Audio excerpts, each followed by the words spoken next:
ایسے مکار اور فسادی شخص سے ہمیشہ محتاط رہو جو کسی کے پاس بھی بیٹھے اس سے غیر موجود شخص کی چغلی کرے اور اپنے آپ کو نیک ظاہر کرے۔ دھوکہ دے کر کوئی بھی نہیں بچتا، ایک آہ نسلوں کو اجاڑ دیتی ہے۔ کسی کو اتنا ذلیل کرو جتنا آپ کل کو اپنی ضلالت سہ سکو، کیونکہ انسان جو بھی کرتا ہے ایک دن وہ سب پلٹ کر اس پر واپس ضرور آتا ہے۔ میری چپ میری ہار نہیں، میرا صبر میری وہ طاقت ہے جو میرے اللہ کو بہت پسند ہے۔ ایسے منافق لوگوں کے ساتھ رہے 1000 درجہ بہتر ہے کہ بندہ اکیلا رہ لے، جو اوپر اوپر سے تو بہت پیار جتاتے ہیں اور اندر ہی اندر جڑیں کاٹ رہے ہوتے ہیں۔ لوگ کیچڑ سے بچ کر چلتے ہیں تاکہ کپڑے خراب نہ ہو جائیں، اور کیچڑ کو یہ گھمنڈ ہونے لگتا ہے کہ لوگ اس سے ڈرتے ہیں۔ ہمارے ارد گرد بھی کچھ انسان اسی غرور میں رہتے ہیں۔ درختوں پہ اوقات سے زیادہ پھل لگ جائے تو اس کی ڈالیاں ٹوٹنا شروع ہو جاتی ہیں۔ انسان کو اوقات سے زیادہ مل جائے تو وہ رشتوں کو توڑنا شروع کر دیتا ہے۔ انجام آہستہ آہستہ درخت اپنے پھل سے محروم ہو جاتے ہیں۔ سانپ کو ساری عمر بھی شہد چٹائیں تو بھی وہ زہر ہی تھوکے گا۔ اسی طرح کچھ لوگوں پر چاہے کتنا ہی خلوص لٹائیں وہ ڈسنے سے باز نہیں آتے، کیونکہ فطرت نہیں بدلتی۔ نسلی اور خاندانی انسان کو عزت دو تو وہ شرما کر عاجزی اور مخلصی سے پیش آئے گا، لیکن کم نسل نیچ اور گھٹیا انسان کو عزت دو گے تو وہ تکبر سے اکڑ جائے گا اور مخالفت میں اتر جائے گا۔ چپ سے بڑی کوئی بد دعا نہیں۔ انسان جب بولتا ہے تو قدرت خاموش رہتی ہے، اور جب بندہ خاموش ہوتا ہے تو قدرت انتقام لیتی ہے، اور بے شک اس کا انتقام بہت برا ہوتا ہے۔ اپنے شریک حیات کے تمام عیب معلوم ہونے کے باوجود اس کے ساتھ بہترین زندگی گزارنا ہی اصل محبت ہے۔ محبت کو الفاظ میں نہیں لہجوں میں تلاش کریں، الفاظ تو منافقین کے بھی میٹھے ہوتے ہیں۔ مجھے بہت ڈر لگتا ہے کسی کا دل میری وجہ سے نہ دکھے۔ مجھے اچھا لگتا ہے کہ سب خوش رہیں۔ میں ہنسی کا سبب نہ بن سکوں تو کسی کے آنسوؤں کی وجہ بھی نہ بنوں۔ جو رشتہ بار بار آپ کو دھوپ میں لا کھڑا کرے وہ کبھی بھی آپ کی چھاؤں نہیں بن سکتا۔ اللہ کی دی ہوئی ڈھیل کو اپنی چالاکیاں مت سمجھو۔ جس دن اس نے رسی کھینچ لی منہ کے بل ہی گرو گے۔ عبادت ضرور کیجیے مگر معاملات پر بھی توجہ دیں۔ کعبے کے چکر لگانے سے لوگوں کو دیے ہوئے چکر معاف نہیں ہوتے۔ سجدوں میں گرنے سے پہلے ان لوگوں کو گلے لگائیں جو آپ کی وجہ سے اذیت میں ہیں، کیونکہ دل آزاریاں معاف نہیں ہوتی۔ اچھے انسان کی سب سے پہلی اور سب سے آخری نشانی یہ ہے کہ وہ ان لوگوں کو بھی عزت کرتا ہے جن سے کسی قسم کے فائدے یا مفاد کی توقع نہیں ہوتی۔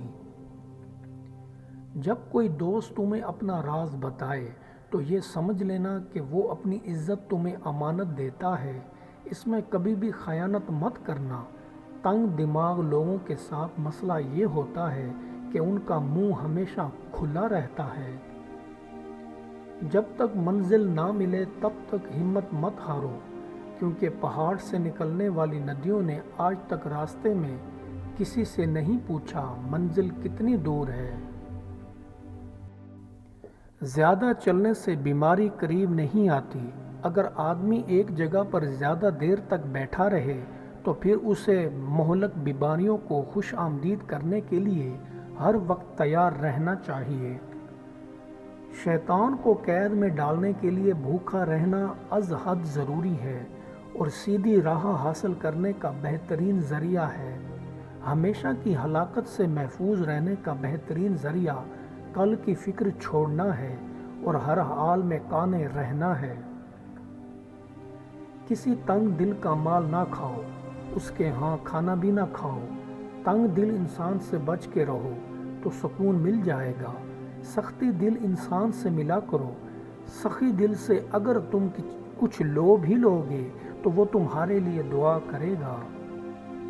جس دن اپنے اندر 3 باتیں پیدا کر لیں اس نے اپنا ایمان کامل کر لیا۔ تنگ دست میں خرچ کرنا، خود سے انصاف کرنا اور سلام کو پھیلانا۔ آخرت میں صرف وہی چیزیں مدد دیں گی جو اللہ کے لیے تم نے دنیا میں کی ہوں گی۔ اللہ سے ڈرو اور اس کے بندوں کا احترام کرو اور ان کی بھلائی کے لیے کام کرتے رہو۔ گو کہ خاموش رہنا بھی عبادت ہے، لیکن حق بات پر خاموش رہنا سب سے بڑی منافقت ہوتی ہے۔ ہمیشہ اچھی گفتگو کرو، اچھی باتیں کرنے کی عادت سے اچھے اخلاق کی تعمیر ہوتی ہے۔ اگر تو صبر کرے گا تو کچھ تقدیر میں لکھا ہے وہی ہوگا، مگر اس پر تجھے اجر و ثواب ملے گا، اور اگر بے صبری کرے گا اور تو بھی تقدیر کی نوشت پوری ہوگی لیکن اس پر گنہگار ہوگا۔ مہمان کے آنے سے گھر میں برکت آتی ہے اور اللہ تعالیٰ رزق میں فراوانی عطا فرماتا ہے۔ مہمان کی عزت و مدارت کا اللہ تعالیٰ نے حکم دیا ہے۔ جس نے اپنے خواہشات نفس کی پیروی کی اس کی ہر بات مانی، گویا اس نے اپنے دشمن کی پیروی کی اور وہ خود دشمن کے جال میں پھنسا۔ اور جس نے اللہ پر بھروسہ کیا اللہ نے اسے دنیا و آخرت میں سخرو کر دیا۔ مسکراہٹ ایک ایسا نذرانہ ہے کہ یہ غریب سے غریب آدمی بھی پیش کر سکتا ہے۔ مسکراہٹ ایک جھلک ہوتی ہے لیکن اس کی یادیں بہت طویل ہوتی ہیں۔ جب کوئی بندہ ایسے مزاج کا ہو کہ اس کی عزت کرنے سے کچھ فائدہ حاصل نہ ہو تو اس کی آہٹ کرنی عقل مندی کی بات ہے، اور جب کسی شریر کو کوڑے لگانے سے کچھ اثر نہ ہو تو اس کے مادوا شرارت کو تلوار ہی دور کر سکتی ہے۔ اس روز سے ڈرتے رہو جس میں تمام کاموں کی تفتیش اور جانچ پڑتال ہوگی۔ لوگ سخت بے کلی میں ہوں گے اور بچے بوڑھے ہو جائیں گے۔ علم انسان کی پہچان ہوا کرتی ہے۔ انسان علم کے بعد فرشتوں کے سجدے کا سزاوار بنا، لیکن علم تکبر اور اکڑ دیتا ہے۔ اکڑ اور تکبر کے درد کا مرہم خدمت ہے۔ اس مرہم کو علم اور مٹی کے جوہر سے تیار کرو۔ جتنے ننگے، بھوکے اور فاقہ کش تم دنیا میں دیکھ رہے ہو، یہ سب لوگ جنہوں نے بچپن میں اپنے وقت کو فضول کاموں میں ضائع کر دیا، جن کو اصلاح باطن کسی طریقے سے میسر آ جائے تو پھر وہ اصلاح باطن کے سفر پر روانہ ہو جاتے ہیں، ان کو صوفی کہا جاتا ہے۔ سوال اس کے آگے کرو جو رزق حلال کا عادی ہو، ورنہ کسی اور سے سوال کرنے سے اجتناب کرو۔ دسترخوان پر چیزوں کو الٹ پلٹ کر دیکھنا اچھی بات نہیں، اور کھاتے وقت بولنا گناہ ہے۔ جو انسان ناجائز ذرائع سے آمدنی حاصل کرتا ہے وہ آمدنی اس انسان کے کام نہیں آتی۔ ایسی آمدنی سراسر خسارے کا سود ہے۔ تمام دنیا کی برائیوں میں جھوٹ عام طور پر نہایت کثرت کے ساتھ رائج ہے۔ سچائی کا پیچھا اس طرح کرو جیسے کوئی شکاری کتا شکار کا پیچھا کرتا ہے۔ جہالت بے فکری کا گہوارہ ہے اور بے فکری راحت و آرام کا بستر۔ یہ قول ان لوگوں کے نزدیک درست ہے جو مردوں کی طرح پیدا ہوئے اور جمادات کی طرح زندگی گزارتے ہیں۔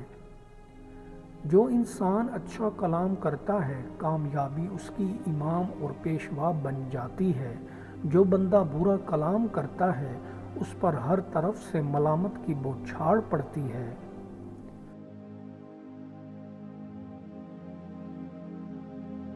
بزرگی اور بڑائی کچھ عمر پر ہی نہیں، جس کا علم بڑا ہے وہ بھی پڑا ہے۔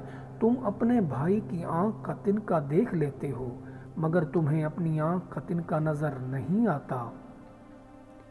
اگر تم چاہو تو اپنے خیالات بدل کر اپنی زندگی کو باغ باغ بنا سکتے ہو۔ موقف جتنا زیادہ کمزور ہوتا ہے مقرر اتنی ہی زیادہ آتش بیانی کا مظاہرہ کرتے ہیں۔ اگر تم چاہتے ہو کہ تمہاری جوان رہے تو غمی اور درد کو محسوس کرو۔ جتنا درد تم حاصل کرو گے تمہاری روح اتنی جوان ہوتی جائے گی۔